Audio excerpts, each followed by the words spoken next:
नमस्कार, आप देख रहे हैं न्यूज 18 स्पेशल। मैं हूं आपके साथ विभा उपाध्याय। बिहार पुलिस अवर सेवा आयोग ने 1275 दारोगा पद पर बहाली के लिए ली गई परीक्षा को सफल बताया है।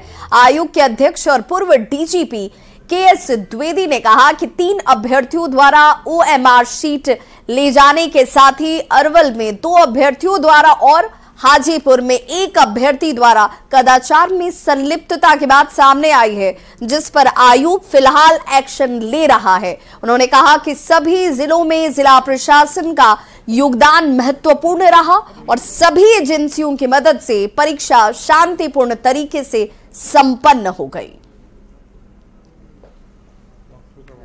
धन्यवाद देना चाहता हूं। डिस्ट्रिक्ट एडमिनिस्ट्रेशन का बहुत अच्छा सहयोग रहा। सवेरे की पाली में फ्रिस्किंग बहुत गहन जांच हुई और परीक्षा केंद्र के अंदर एक भी मोबाइल या कोई भी इलेक्ट्रॉनिक डिवाइस नहीं मिली। अगर आप ओवरऑल सिचुएशन जानना चाहें तो केवल 3 अभ्यर्थी हैं जो एग्जामिनेशन के बाद OMR शीट या OMR की कार्बन कॉपी लेकर चले गए, इसलिए उनकी शिकायत हुई। एग्जामिनेशन के समय कुछ भी नहीं हुआ, लेकिन वो 3 आदमी जो हमारे अलाउड नहीं है OMR शीट ले जाना, वो उसको ले गए उसके उल्लंघन में। इसी तरह से अरवल जिला में 2 और हाजीपुर में 1 अभ्यर्थी को चीटिंग करते हुए, आपस में बात करते हुए, नकल करते हुए पकड़ा गया, उनको निष्कासित कर दिया गया। इसके अलावा और कोई भी एनोमली अभी तक रिपोर्ट नहीं हुई है। वहीं बड़ी खबर भागलपुर से, जहां पर पुलिस ने एक रिटायर्ड प्रोफेसर के घर के सामने से भारी मात्रा में लाखों की संख्या में परीक्षा की कॉपी को बरामद किया है। मामला मुजाहिदपुर थाना क्षेत्र का बताया जाता है, जहां पर पन्ना मिल रोड स्थित रिटायर्ड प्रोफेसर अंजनी कुमार ठाकुर के घर के सामने से मगध विश्वविद्यालय के पार्ट 1, पार्ट 2 और पार्ट 3 की 2021 और 22 सेशन की 4 लाख कॉपी पुलिस ने बरामद की है, जो एक ट्रक पर लदी हुई थी। रिटायर्ड प्रोफेसर का यह कहना है कि जून महीने में उनके पास मगध विश्वविद्यालय से 3 पार्ट की कॉपियां पहुंची थी, जिनमें से कुछ कॉपी की जांच कर उसे वापस कर दिया गया था और बाकी बची कॉपियों की भी जांच के बाद रिजल्ट प्रकाशित हो चुके हैं, जिसे आज भेजा जा रहा था। पुलिस ने संदेह के आधार पर ट्रक पर लदी इस कॉपी को पकड़ा है। 4 लाख के आसपास कॉपी, 4 लाख कॉपी थी। हाँ। सारी कॉपी आपके पास आई थी? हाँ। किस माने सेशन की थी ये कॉपी? ये 21-22 उस पहले का ही था। 21-22? हाँ हाँ। और सेशन लेट होने की वजह से हाँ। क्या कहते हैं, था लेट। पहले भेज भी चुके हैं कॉपी। Part 1, part 2, part 3? हाँ, वही सब में से था। तो आपको सर भेजा गया था कॉपी, हर एक सब्जेक्ट का कॉपी चाहिए क्या? नहीं, कुछ सब्जेक्ट का था, कुछ सब्जेक्ट वहाँ भी जता गया होगा। हाँ। जो जो हमारे यहाँ आया वो हम भेज दिए। रिटायरमेंट के बाद हमको हजारीबाग से भी कॉपी आई, दुमका से भी कॉपी आई, यहाँ से भी कॉपी आई। 4 लाख कॉपी थी सर। ये जांच हो गई है कॉपी की सर? हाँ हाँ। आपको कभी जानकारी इन्होंने दी कि हम कॉपी कोई जांच कर रहे हैं? कभी बताया इस संबंध में? काफी चूंकि डिस्ट्रीब्यूट था, क्षेत्र में नहीं था, तो हाँ। ये जानकारी हमको नहीं दी है। सारे जगह से इकट्ठा करके उसके बाद 1 ट्रक पहले इन्होंने भेजा यूनिवर्सिटी को वापस कर। कभी आपको ने बताया? हाँ, नहीं, कभी जानकारी आपको नहीं? पहले कोई जानकारी नहीं थी। नहीं जानकारी मिली तो अभी कैसे जानकारी मिली? अभी स्थानीय लोग वहाँ से फोन किए थे। क्या सीनियर पदाधिकारी से भी बात हुई है इस संबंध में? हाँ, हमारी बात हो रही है, उनसे दिशा निर्देश हम लेंगे। गोपालगंज के दानापुर में हुए पुजारी मनोज गुप्ता की हत्या के मामले में आज एसपी हृदयकांत ने घटनास्थल पर पहुंचकर इसकी जांच की। एसपी ने कहा कि जांच करने के बाद इस मामले में सदर एसडीपीओ प्रांचल के नेतृत्व में एसआईटी टीम का गठन किया गया है। जल्द ही अपराधियों को गिरफ्तार कर लिया जाएगा और इस हत्याकांड का खुलासा होगा। इस मामले में 5 लोगों को हिरासत में लेकर पूछताछ की जा रही है। आपको बताते चलें कि सोमवार की रात से लापता पुजारी का शनिवार को दानापुर की झाड़ियों में शव बरामद किया गया, जिसके बाद आक्रोशित लोगों ने पुलिस पर हमला कर दिया था। तो रात में मनोज साहब वहाँ पे जब सोए हुए थे तो रात में उनके गायब होने की सूचना मिली। जाके वहाँ पे लगे सीसीटीवी फुटेज का अवलोकन किया गया तो उससे ये पाया गया कि मंदिर के दरवाजे को खुद ही वो लॉक करके बाहर जाते हुए दिखाई दिए। फिर कल प्रातः में उनका शव बरामद हुआ है, तो संभावना व्यक्त की जा रही है कि उसके बाद उनकी हत्या कर दी गई है। पुलिस सभी बिंदुओं पर तहकीकात कर रही है। मंदिर से संबंधित भूमि विवाद का भी मामला सामने आया है। पूर्व के अन्य विवादों के बारे में भी छानबीन की जा रही है। गोपालगंज के दानापुर में शिव मंदिर के पुजारी मनोज साह के निर्मम हत्या के बाद बीजेपी ने सरकार और प्रशासन पर इसे लेकर हमला किया। पीड़ित परिवार से मिलने के लिए पहुंचे विधान परिषद के नेता प्रतिपक्ष हरि सहनी ने स्थानीय पुलिस और सीओ पर मंदिर की जमीन को सरकार के इशारे पर जबरन कब्जा करवाने और साजिश के तहत पुजारी की हत्या होने का आरोप लगाया है। नेता प्रतिपक्ष से बातचीत की संवाददाता गोविंद कुमार ने। दानापुर गांव में मनोज गुप्ता की हुई हत्या के बाद नेता प्रतिपक्ष हरि सहनी गोपालगंज पहुंचे हैं और दानापुर गांव में पीड़ित परिवार से इस वक्त मुलाकात किए हैं और घटनास्थल का भी दौरा लगातार कर रहे हैं। सीधे तौर पर हरि सहनी जी से हम बात करेंगे। सर, परिवार वालों से बात हुई, क्या कुछ ये घटना को अंजाम दिया गया? 11 तारीख को लापता होते हैं मनोज जी और थाना में जाकर ये शिकायत करते हैं। उसके बाद भी एक भी कोई हरकत नहीं। यह हरकत नहीं होना ये क्या दर्शाता है?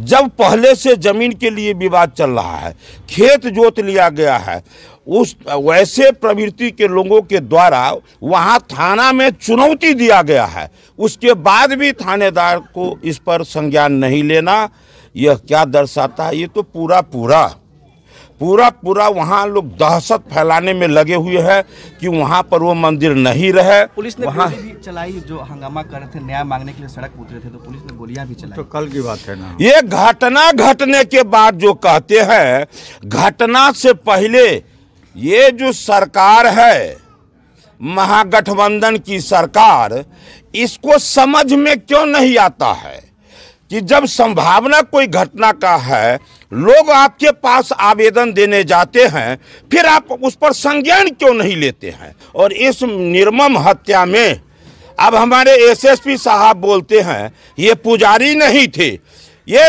वो सर्टिफिकेट वो देंगे, उसके बाद यहाँ समाज बुझेगा कि कौन पुजारी है। नाम कहिए उनको बताने के लिए दूसरा पुजारी कौन है। यदि नहीं तो आपने ऐसा क्यों बोला?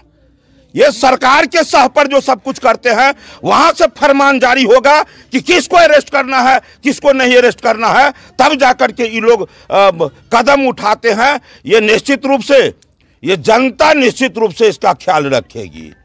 बीजेपी के नेता प्रतिपक्ष हरि सहनी का सीधा सवाल सरकार से है और इन्होंने स्थानीय प्रशासन पर भी गंभीर आरोप लगाया। जिस तरह से पुलिस और प्रशासन ने शिकायत करने के बाद भी कोई एक्शन नहीं लिया और मनोज गुप्ता की हत्या हो गई, उसके बाद भाजपा जो है लगातार प्रशासन और सरकार पर हमलावर है। गोविंद कुमार, न्यूज 18, गोपालगंज। दरभंगा के प्रसिद्ध श्यामा मंदिर में बलि देने पर रोक के धार्मिक न्यास बोर्ड के फैसले पर लोगों में जबरदस्त आक्रोश देखा जा रहा है। कई संगठन इसके खिलाफ अब एकजुट हो गए हैं। न्यास के अध्यक्ष अखिलेश जैन का पुतला जलाया गया। वहीं बैठक कर मिथिला संस्कृति संरक्षक समिति का गठन किया गया है। बलि प्रथा पर रोक को साजिश के तहत मिथिला संस्कृति की परंपरा से खिलवाड़ का आरोप लगाया गया है। साथ ही फैसले के खिलाफ चरणबद्ध आंदोलन का ऐलान कर दिया गया। 25 दिसंबर को गांव-गांव से हजारों लोग इस प्रदर्शन में शामिल होने वाले हैं। देखिए, हमारे हिंदू धर्म के साथ जो खिलवाड़ हो रहा है, हमारी जो सनातनी परंपरा रही है, वर्षों से चली आ रही परंपरा रही है, उसको जो विरोध किया, हमारे परंपरा को खत्म करने का काम किया जा रहा है। हम तमाम मैथिल हिंदू लोग उस परंपरा के जारी रखने के लिए आज हम लोग एकजुट होकर चरणबद्ध तरीके से ये जो न्यास समिति है, जो कि अधर्मी है, जिसको धर्म का कोई ज्ञान नहीं है, जो इससे अपना पेट पूजन करते हैं, वो लोग हमारे परंपरा को बंद करने के लिए आगे आए हैं। तो हम तमाम सैकड़ों लोग आने वाले 25 तारीख को यहाँ सैकड़ों बलि प्रदान देंगे और इस प्रथा को हम बंद नहीं होने देंगे। हम लोगों ने ठाना है अपनी परंपरा को चालू रखना है। खबर दरभंगा से, जहां डीएमसीएच के डॉक्टरों की शराब पार्टी का वीडियो सामने आने के बाद अब इस पर सियासत गर्मा चुकी है। केंद्रीय मंत्री गिरिराज सिंह ने नीतीश कुमार पर निशाना साधते हुए कहा कि बिहार में पूर्ण शराबबंदी है, लेकिन ये शराबबंदी पूरी तरह से फेल है और मुख्यमंत्री को फिर से शराबबंदी की समीक्षा करनी चाहिए। डीएमसीएच के गेस्ट हाउस में डॉक्टर शराब की पार्टी करते हुए वीडियो में साफ तौर पर दिखाई दे रहे हैं। हालांकि दरभंगा एसएसपी ने वीडियो के आधार को रखते हुए मामला दर्ज कर कार्रवाई के निर्देश दिए हैं। नीतीश कुमार शराबबंदी के नीतियों पर पुनर्विचार करें, हठधर्मी ना रहें। जहरीली शराब लोगों को मिल रहा है, और जो पीना चाहता है उसे मिल जाता है। इसे कहूंगा डीएमसीएच का एक डीएमसीएच नहीं है, हर जगह डीएमसीएच है। आपको दिखाई नहीं दे रहा है। आप अपने नीतियों में परिवर्तन करें। शराबबंदी के पक्ष में सब है, लेकिन आपका शराबबंदी की नीति बिल्कुल अनर्थ है। इस पर समीक्षा करके इसको फिर से अपने ढंग से जो समाज चाहता है उस ढंग से लागू। डीएमसीएच में शराब पार्टी वाले वीडियो के मामले में डीएमसीएच प्रशासन का बयान भी अब सामने आ गया है। पार्टी में शामिल रहे डीएमसीएच के प्राचार्य डॉक्टर केएन मिश्रा ने कहा कि वायरल वीडियो में उनकी भी तस्वीर दिख रही है। उन्होंने चैलेंज किया कि अगर शराब पीने की पुष्टि होती है तो वो नौकरी छोड़ देंगे। वहीं प्रिंसिपल ने कमेटी बनाकर जांच करवाने की बात कही है। गलत है, यदि यह साबित हो जाए तो मैं छोड़ दूंगा पोस्ट। मैं वहाँ था, ये कहाँ से आ गया बात? ये तो साफ गलत है। दूसरी बात है कि मुझे मालूम है आपके न्यूज़ से, चैनल से और पेपर से कि इस टाइप का, चूँकि उसमें हमारे बहुत बाहर के डॉक्टर आए हुए हैं, कोई हैदराबाद से हैं, बॉम्बे से हैं, दिल्ली गुजरात से हैं, तो उन लोगों को रूम रहने के लिए दिया गया था। अब उनका सामान चेक करना मुश्किल था कि किसने क्या लाया है, तो कल यदि वो पकड़ाया है, लेकिन हम उसके लिए जाँच कमेटी बना रहे हैं और अभी हमने यही सोचा कि उसकी जांच कमेटी बना देते हैं। 3-4 आदमी को मिलकर कुछ जांच करके हमको बताएं 3 दिन के अंदर में कि किसने लाया, कहां से पकड़ाया, कैसे हुआ। अगली खबर मोतिहारी से, जहां पर एक जनप्रतिनिधि के यहां शराब पार्टी का वीडियो तेजी से वायरल हो रहा है। वायरल वीडियो में एक प्रखंड प्रमुख के पति शराब की बोतलों के साथ मस्ती करते हुए दिख रहे हैं। हालांकि वायरल वीडियो की न्यूज़ 18 पुष्टि नहीं करता सोशल मीडिया पर। हालांकि ये वायरल वीडियो जो है वो सभी के सामने है। चकिया प्रखंड के चिंतामणपुर पंचायत से बीडीसी सदस्य और चकिया प्रखंड के प्रमुख के पति का ये वीडियो बताया जाता है। वीडियो सामने आने के बाद हालांकि अब इसकी सत्यता की जांच पुलिस की तरफ से की जा रही है और पुलिस का ये कहना है कि अगर इसकी जांच में ये सही पाया जाता है तो कार्रवाई जरूर की जाएगी। अविश्वास का समय पूरा होने के बाद पंचायत समिति सदस्यों के साथ आजकल खूब पार्टी की जा रही है। जो लोगों का कहना है बिहार में पूर्ण शराबबंदी है और ऐसे में ऐसी तस्वीरें प्रशासन को जरूर मुंह चिढ़ाती हैं।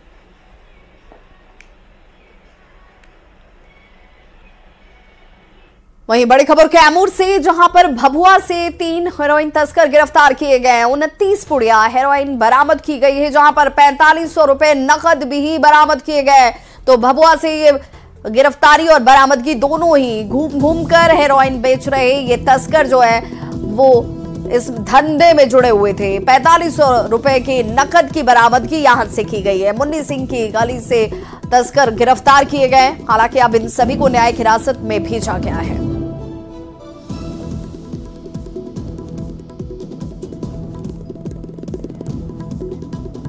और अब बात विवाह पंचमी की। आज विवाह पंचमी है और विवाह पंचमी पर भगवान राम के ससुराल और माता सीता के नगरी सीतामढ़ी के प्रसिद्ध पुनौरा धाम में कई कार्यक्रम आयोजित किए गए।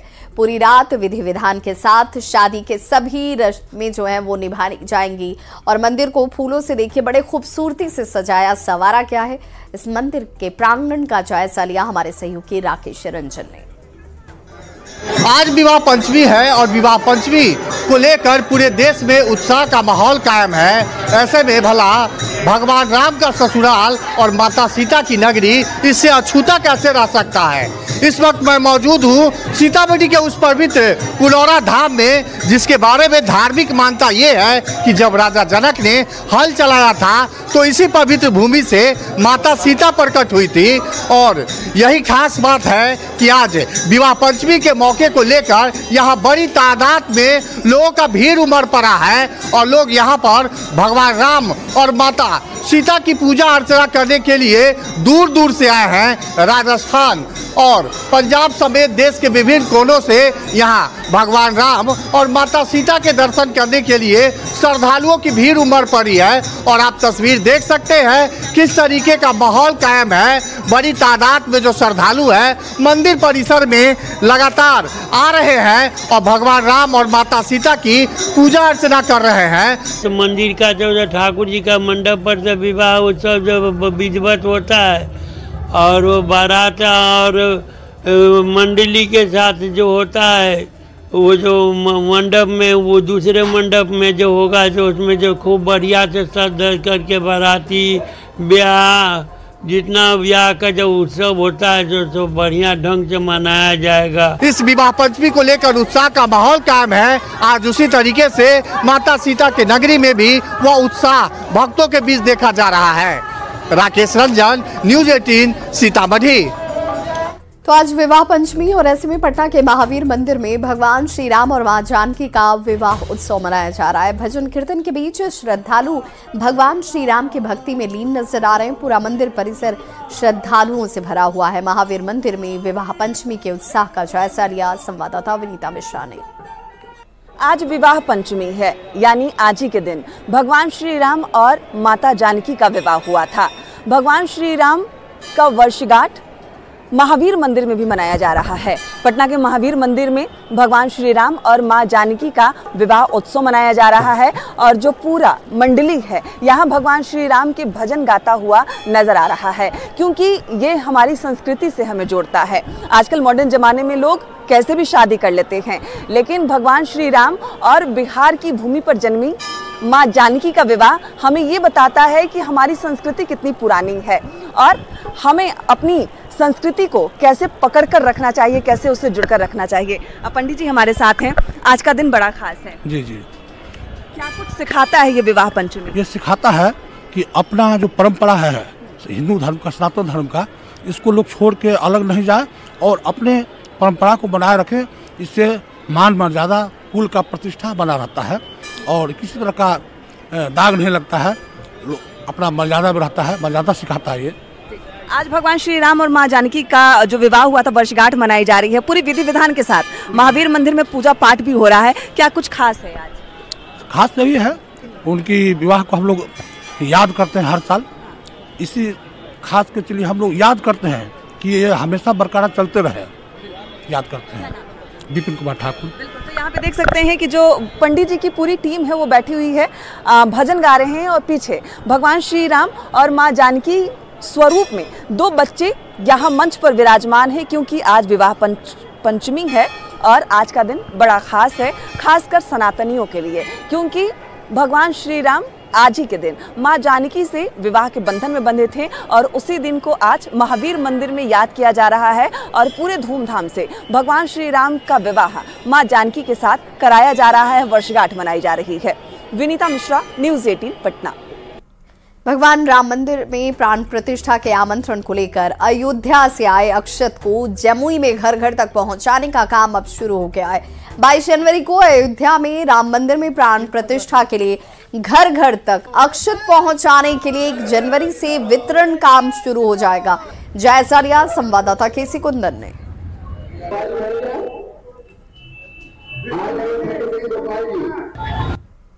अयोध्या में रामलला मंदिर के प्राण प्रतिष्ठा को लेकर आमंत्रण कलश जमुई पहुंच चुका है और जमुई पहुंचने के बाद आमंत्रण कलश को अब गांव-गांव, घर-घर पहुंचाने की योजना जो शुरू हो गई है।